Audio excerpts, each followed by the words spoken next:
I keep on getting questions about the assignment, and so the first step you need to do is form pairs. It's a group task, and the way we'll be making sure that marks are done fairly is you'll be doing a logbook, handing in a logbook to see how much work you've done. The second thing is I will then hand out a source analysis.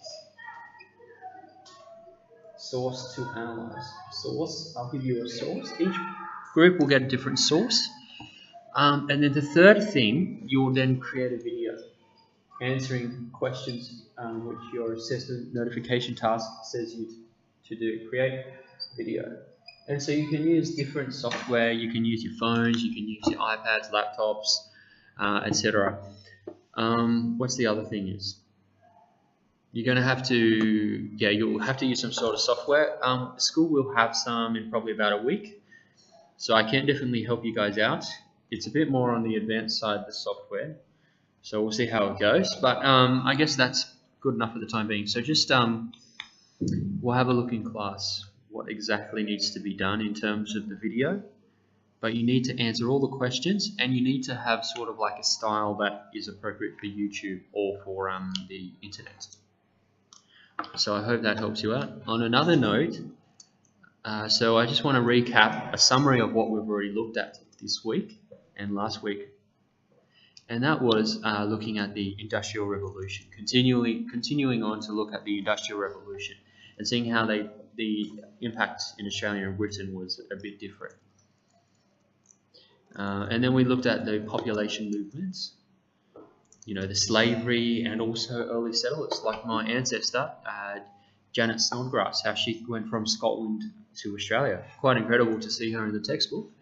Yeah, so we looked at that. And the reason why we looked at those two things in particular is because that really shaped the world. I mean, in Australia especially, the settlers who came here in the Industrial Revolution have shaped Australia. I mean, a lot of people have Scottish heritage, Irish heritage, and British, English, sorry, I forgot my word, English heritage.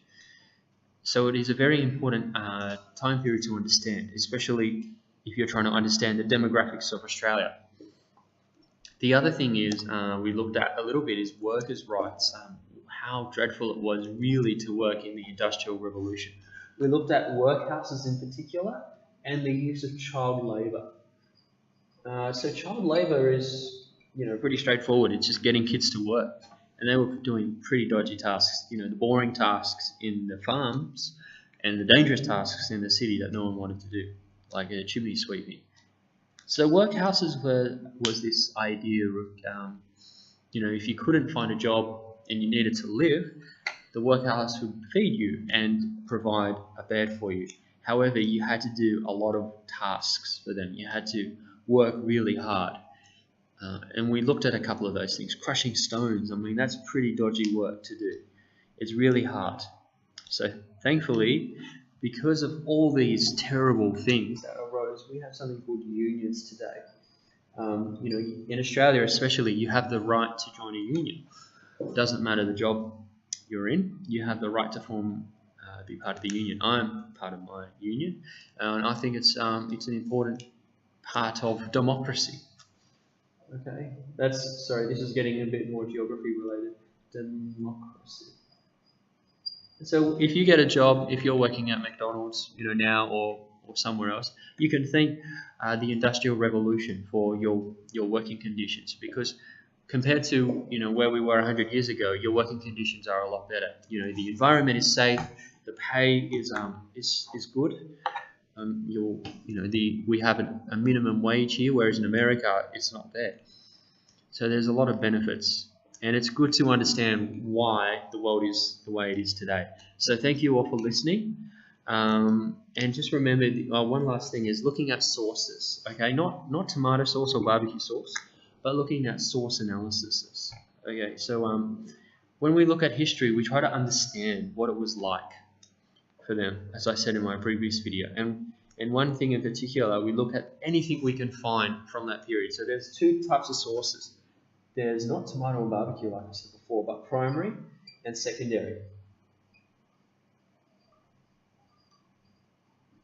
So primary is like a cartoon from the 19th century, whereas secondary would be watching a documentary about the life of Winston Churchill, something like that. Winston Churchill was the Prime Minister of England during the war period, World War II, sorry, I should say, Britain.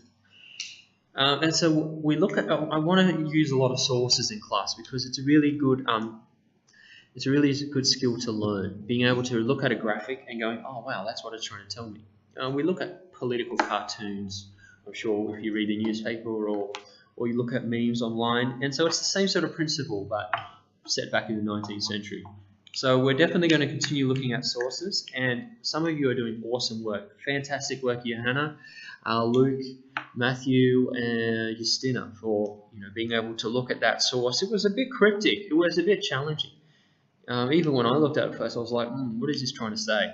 Because it's saying a lot, and that's what you see in the 19th century. Is these cartoons are very compressed, their ideas. So awesome work, guys, and I hope to see some more work from everyone else in the future. Great work, guys. Okay, adios.